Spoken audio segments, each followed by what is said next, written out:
Namaskar, Jai Shri Krishna. Manifesting text 40, text 41 and text 42 of chapter 15. The Pandavas retire timely of first canto creation of Srimad Bhagavatam. Text 40. Visrujya tatra tata sarvam du kula vala yadikam nirmamo nirahankaraha samchinnashesh bandhanaha. Maharaj Yudhishthir at once relinquished all his garments, belt and ornaments of the royal order and became completely disinterested and unattached to everything. To become purified of material contamination is the necessary qualification for becoming one of the associates of the Lord. No one can become an associate of the Lord or can go back to Godhead without such purification. Maharaj Yudhishthir, therefore, to become spiritually pure, at once gave up his royal opulence, relinquishing his royal dress and garments. The kashaya or saffron loin cloth of a sannyasi indicates freedom from all attractive material garments, and thus he changed his dress accordingly. He became disinterested in his kingdom and family and thus became free from all material contamination or material designation. People are generally attached to various kinds of designations. The designations of family, society, country, occupation, wealth, position and many others. As long as one is attached to such designations, he is considered materially impure. The so-called leaders of men in the modern age are attached by national consciousness, but they do not know that such false consciousness is also another designation of the materially conditioned soul. One has to relinquish such designations before one can become eligible to go back to Godhead.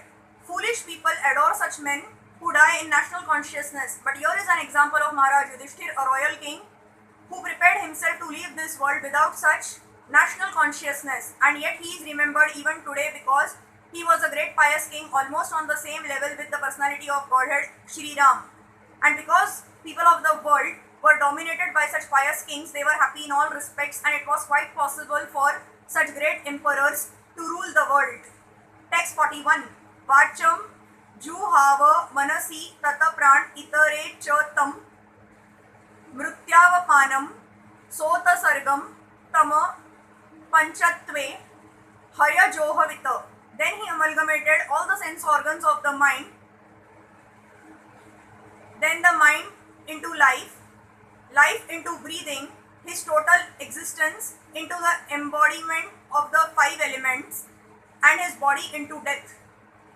Then as pure self, he became free from the material conception of life. Maharaj Yudhishthir, like his brother Arjun, began to concentrate and gradually became freed from all material bondage.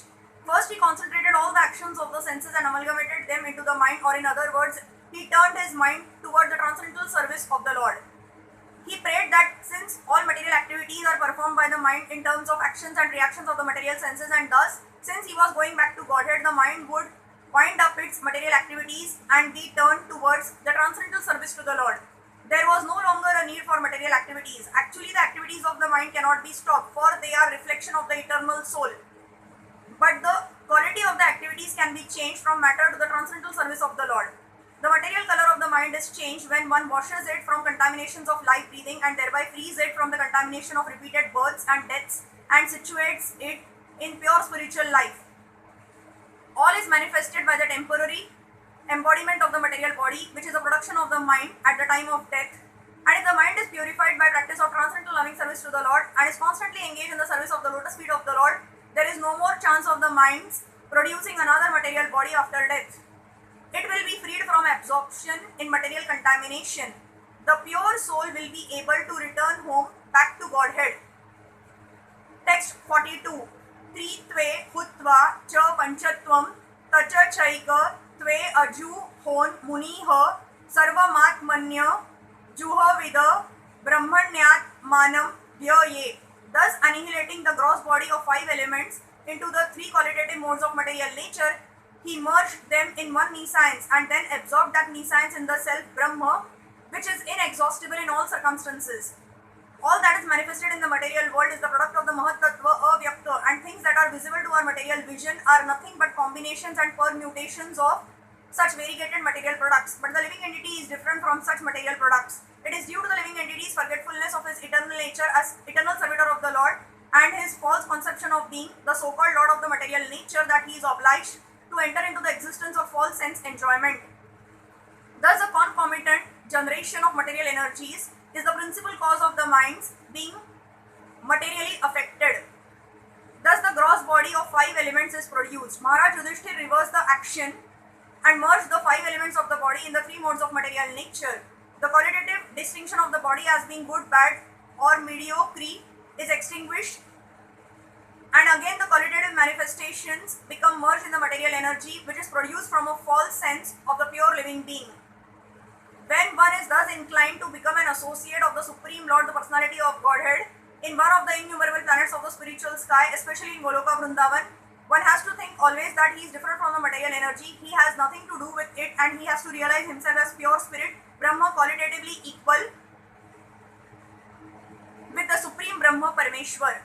Maharaj Yudhishthir, after distributing his kingdom to Parikshit and Vajra, did not think himself emperor of the world or head of the Kuru dynasty. This sense of freedom from material relations as well as freedom from the material engagement of the gross and subtle encirclement makes one free to act as the servitor of the Lord even though one is in the material world. This stage is called the Jivan Mukta stage or the liberated stage even in the material world. That is the process of ending material existence. One must not only think that he is Brahma but must act like Brahma. One who only thinks himself Brahma is an impersonalist, and one who acts like Brahma is the pure devotee. Hare Krishna.